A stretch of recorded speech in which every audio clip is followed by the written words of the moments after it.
আসসালামু আলাইকুম। হার্নিয়া রোগীদের জন্য একটা কমন প্রশ্ন। আসলে মানুষের শরীরে কিছু রোগ হয় যেটার চিকিৎসা একমাত্র অপারেশন। আবার কিছু রোগ হয় যেটার চিকিৎসা শুধু ওষুধ দিয়ে চলবে। আবার কিছু রোগ আছে অবস্থা ভেদে জটিলতা হলে অপারেশন লাগবে, সাধারণভাবে ওষুধের চিকিৎসা। হার্নিয়া এমন একটা রোগ যেখানে কোনো ওষুধ বা অন্য কোনো পদ্ধতির কোনো চিকিৎসা নেই। এটা সম্পূর্ণরূপেই অপারেশন করা লাগবে এরকম একটা। এখন শুরুতেই অপারেশন করা লাগবে নাকি কিছুদিন অপেক্ষা করবে? অনেকে একটা কথা বলে এটা কি ম্যাচিউর হয়েছে? আসলে এটা একটা হাস্যকর প্রশ্ন।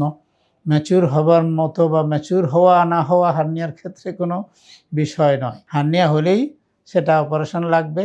জটিলতা হওয়ার আগে সেটা করলে সহজে সুন্দর করে করা যায়। আর যখন জটিলতার সৃষ্টি হয়, কোনো রকমভাবে অবস্ট্রাক্টেড হয়ে যায়, আটকে যায়, তখন জরুরি ভিত্তিতে 6 ঘন্টার মধ্যে অপারেশন করতে হয়। আসলে বিভিন্ন রকমের মিথ এবং ভুল বিশ্বাস আমাদের মধ্যে প্রচলিত আছে। আর আজকালকার সময়ে এই ভুল বিশ্বাস নিয়ে থাকার কোনো প্রয়োজনই নেই এবং সেই পরামর্শে আপনি সেই অনুযায়ী চলতে পারবেন। চিকিৎসা সম্পর্কে জ্ঞান অর্জন করাটা মোটেও কঠিন বিষয় নয়। কার কাছে যাবেন, কোথায় যাবেন সেটা সম্পূর্ণরূপে আপনার ব্যক্তিগত ব্যাপার।